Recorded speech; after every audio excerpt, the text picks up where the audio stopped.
Dok, biasanya memang harus dibuat suplemen sebulan sekali, good ya, bahkan 3 bulan, oke. Tapi kalau nggak dibantu tensa juga nggak inisiatif dok tambah suplemen, oke, good ya. Ya, memang kita suka bingung ya, karena anak-anak kita tuh memang anak alergi ya, anak yang sensitif, ya. Sensitif banget lah ya. Apapun kesenggol bisa alergi, ya. Apapun yang muncul bisa alergi, ya. Termasuk alergi sama obat. Ya lucu ya. Dulu saya juga tidak percaya ya. Ada dua hal yang saya tidak percaya. Nomor satu, masa ada orang alergi sama obat alergi? Kok kayaknya tidak masuk akal. Tapi kenyataannya ada. Ya. Terus yang kedua, yang saya akhirnya yakin ya benar ya. Tadinya juga nggak percaya. Tak pikir Tuhan kok jahat banget ya. Kenapa sampai punya pikiran kayak gitu? Ada anak alergi sama ASI. Loh, ASI aja alergi kan keterlaluan banget ya. Wong itu makanannya dia satu-satunya ya. Ternyata ada ya yang alergi kayak gitu. Nah, demikian juga dengan anak-anak kita ini ya. Karena memang dasarnya sudah alergi, sehingga ya everything alergi. Banyak contoh case ya di Surabaya ya. Ada Dave ya, ada Lendra, ya ada siapapun. Yang coba kita lakukan dalam tanda kutip terapi yang lain-lain dulu ya. Bahkan si Dave itu sampai setahun ya kita lakukan terapi ya. Almost gak progres ya. Sampai akhirnya kita coba, ini coba diganti nih. Kita nggak terapi ini, kita diskusi sama ibunya ya. Bu Amanda, nggak tahu datang nggak hari ini dia hadir sini atau enggak ya, Bu Amanda. Bu, terapinya tak ganti Bu, total Bu, karena anakmu beda dengan yang lain, aku mau terapi alergi. Demikian juga pada ibunya Lendra ya waktu itu. Kita terapi alergi aja deh, kedua anak ini ya. Wah, ternyata malah progresnya luar biasa ya setelah terapi alergi ya, karena memang dasarnya anak ini alergi, dan alerginya sangat kuat ya. Persis sama kayak ceritanya Ibu Suina tadi ya, sama. Dosis ditambah error dok, dosis dikurangi, nggak kurang nendang dok. Jadi ya sudah bu di jalannya aja sambil kita terapi karena masing-masing anak itu nggak ada yang sama. Gitu ceritanya. Dokter saya telat gabung, nanti ada rekaman ulangnya. Ya mudah-mudahan ada rekaman ulang karena sudah saya rekam. Ki, sebentar, kelewatan ya. Sebentar, ini kelewatan. Ya ini. Itulah dok saya selalu berpuasa terus. Ya nggak apa-apa, ATK-nya nggak turun-turun lagi, nggak apa-apa. Sabar, cuma nilai atrek doang. Ya. Emang kadang-kadang stuck ya. Ya gitu itu ya anak-anak ya dinamikanya kayak gitu ya. Dan tahu nggak yang bikin huru-hara apa? Terapi Bikom. Itu unik. Kita tuh terapi frekuensi ya. Itu banyak hal yang kita kerjakan ya. Kalau energi kita, frekuensi tubuh kita sudah gak cocok, sudah gak mood ya. Makanya aku selalu ngomong ke orang tua. Jangan buru-buru. Kalau bawa anak terapi itu jangan buru-buru, jangan diteror. Ya, karena apa? Kalau anak udah stres, anak udah nggak suka, nanti saat datang ke tempat kita tuh energinya udah nggak bener, udah nggak cocok, ya sudah nggak smooth. Mungkin dia jadi benci sama kita karena sudah disebutin nanti terapi ini udah ketakutan duluan. Nanti dokter Ali marah nih, nanti ini mbaknya marah. Kamu terlambat nih, padahal yang berangkat telat ibu. Anaknya jadi kambing hitam. Nah energinya udah nggak bagus, terapi kita nggak efektif. Itu nomor satu. Mas saya selalu ngomong kalau anak nggak siap, nggak usah dibawa terapi. Masalah batal nggak apa-apa lah ya, aku nggak mikirin terapi harus sesuai harus ini. Kalau kayak gitu gampang bapak ibu gak datang tak potong kan selesai. Aku enggak seperti itu ya. Kalau memang enggak bisa datang ya enggak apa-apa, asal dikasih laporan ya. Anaknya mendadak nggak bisa ikut dok, anaknya lagi tantrum ya nggak apa-apa, kita pending, kita tunda terapinya ya, no problem. For me is okay, selama energinya bagus kita bisa terapi. Kedua, energi dari orang tua. Kalau orang tuanya yang sudah nggak ikhlas, nggak bener, waduh, percuma lah. Khususnya dari ibu. Kenapa? Karena anak ini terkoneksi dengan ibu lewat kabel zaman dulu ya. Namanya plasenta. Ya. Jadi apapun yang ibu merasa nggak enak, anaknya itu ikut tervibrasi. Ibu cemas, anaknya ikut cemas. Ibu takut, anaknya ikut takut. Ya. Nah, energinya ibu ini yang sering mengganggu terapinya kita. Ya, makin ibu makin error, makin anaknya error nggak bisa diperbaiki. Ya, itu yang susah buat saya ya. Saya nggak bisa ngapa-ngapain kalau yang itu ya. Biasanya ya mau diapain ya, anggapkan aja lah ini rencana Tuhan mau diapain. Terus yang ketiga, itu energi dari terapis. Saya selalu ngomong ke anak-anak saya, ya terapis itu, tolong ya, kita setiap belum memulai apapun, ya, mulai apapun, awalilah dengan doa, minta izin dengan Tuhan. agar kita itu bisa melayani mereka dengan baik, layani mereka dengan ikhlas. Kalau kamu sudah nggak ikhlas, lebih baik pasiennya kamu tolak, kamu suruh pulang. Karena apa? Energimu ganggu terapi, energimu yang ganggu, yang ngeblok terapi. Ya, kalau kamu udah nggak happy, nggak usah dijalani. Karena nanti hasilnya nggak bagus. Kita cuma buang-buang uang. Ya, kasihan orang tua buang-buang uang. Jadi ya, ini sudah faktor energi. Ya, kalau kita percaya, kita yakin, ya kita jalani. Kalau kita nggak percaya, kita banyak pertanyaan, banyak sanksi atau apa, ya mau diapain gitu loh. Oh, memang ilmunya ini masih kayak gini kok. Ya, memangnya kita mau nipu? Enggak lah. Bukan kelasnya saya kayak gitu. Ya. Ya, kita coba bantu semaksimal yang kita bisa, dan saya akan ngomong terus terang, banyak hal yang di bidang ini tidak bisa yang kita terjemahkan tuh hitam dan putih. Ya, saya suka hitam putih. Tapi banyak yang tidak bisa ya, banyak yang masih abu-abu. Kayak misalnya tadi terapi jarak jauh. Dulu kenapa tidak dilakukan dok kalau memang bisa? Ya kalau nggak ada pandemi ya tetap nggak kita lakukan, Bu. Karena too good to be true, masa iya? Nah, akhirnya dengan pandemi terpaksa kita lakukan, kan tujuan kita nolong Bapak Ibu. Dan buktinya yang percaya, yang believe ya dapat. Anaknya progresnya bagus. Tapi yang ragu-ragu yang itu dapatnya ya segitu-segitu aja gitu. Dok kayaknya nggak nendang dok. Akhirnya ya dapatmu segitu. Berdasarkan imanmu. Ya aku mau ngomong apa? Ya mau ngomong ya sekarang diomongin ya karena energimu yang ganggu. Karena kamu tidak believe, tidak percaya ya gitu. Tidak bisa saya ngomong. Terus apakah selalu semua harus jarak jauh dok? Kalau bisa enggak. Ya saya maunya ya datang ke tempat. Tapi kalau tempatnya jauh dok, ditarakan di toli-toli di mana nih ya, kalau cuma satu orang ya saya enggak sanggup. Saya enggak sanggup. Ya, biayanya terlalu besar. Nah sekarang aja lah, Bu Irma kemarin ngitung. Terima kasih Bu Irma dihitungin ya. Sekarang yang sedang terapi Bikom di Makassar tercatat 35 orang. Selama pandemi tinggal 22 orang. Dengan 22 orang terapi Bikom. Untuk bayar biaya operasional saya cukup enggak?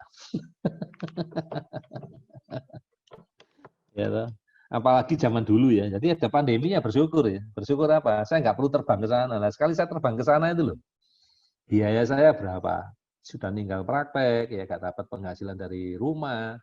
Saya harus terbang ke sana, ya tuh. Hotel, ya. Kemudian kita masih ada transportasi, ya, ada macam-macam. Bumi ikut lagi kadang-kadang ya. Berarti kan 2 orang yang harus dibiayai ya. Nah, apa cukup penghasilan kita untuk bayar itu? Ya. Apa kita harus mikir? Nah, total ini pasti dapat untung. Coba, kalau kamu di sisi saya coba dihitung. Ya.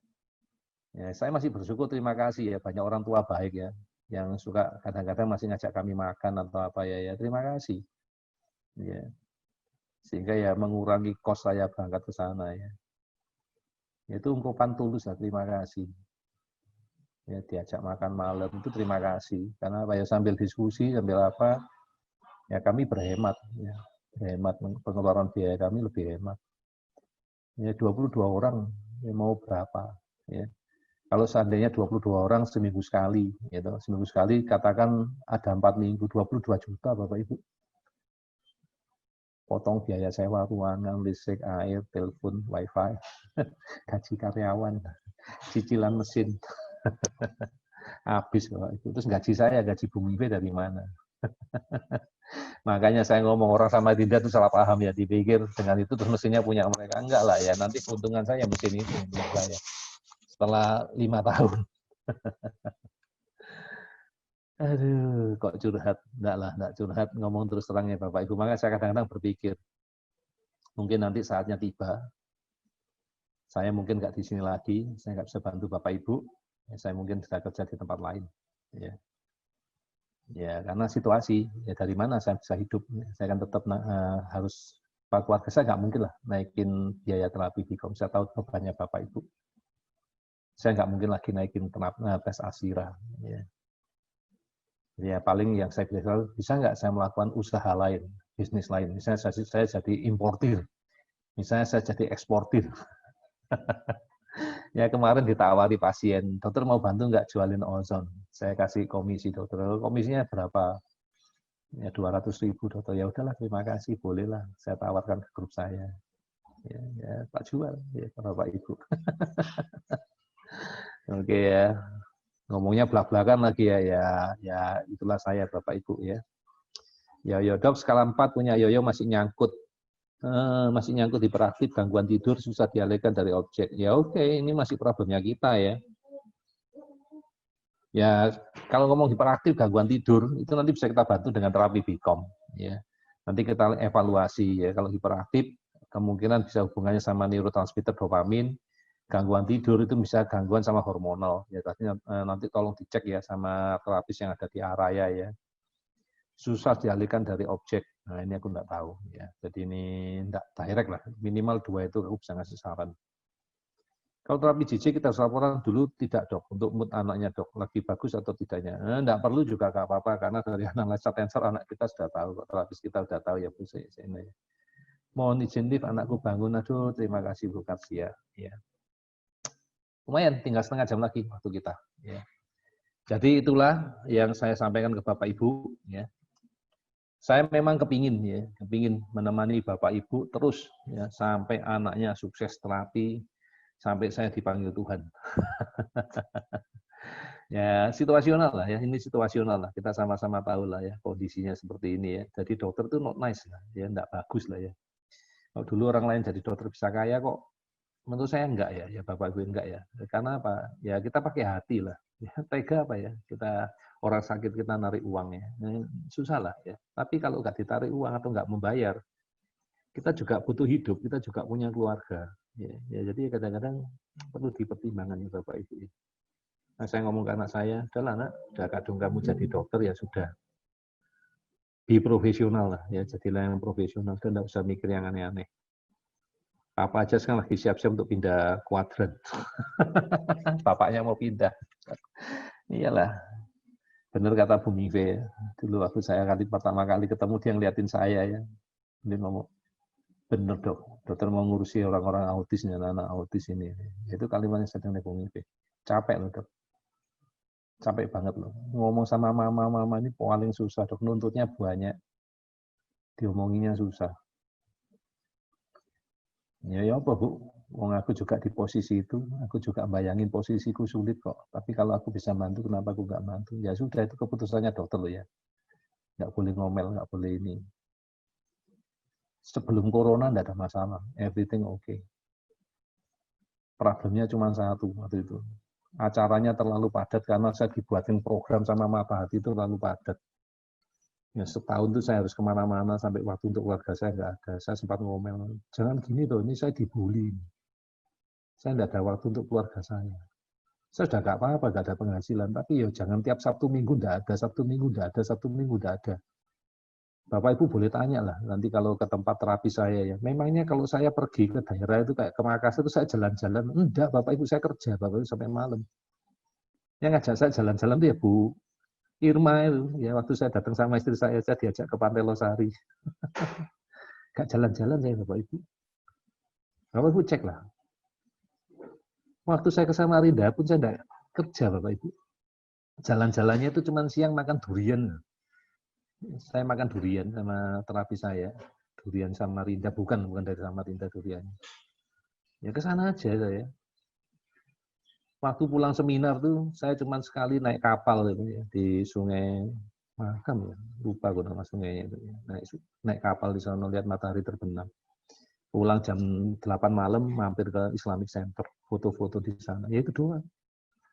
Almost nggak kemana-mana Bapak Ibu. Kerja Pak. Surabaya apalagi. Jangan ditanya Bapak Ibu. Orang tua di Surabaya bisa cerita.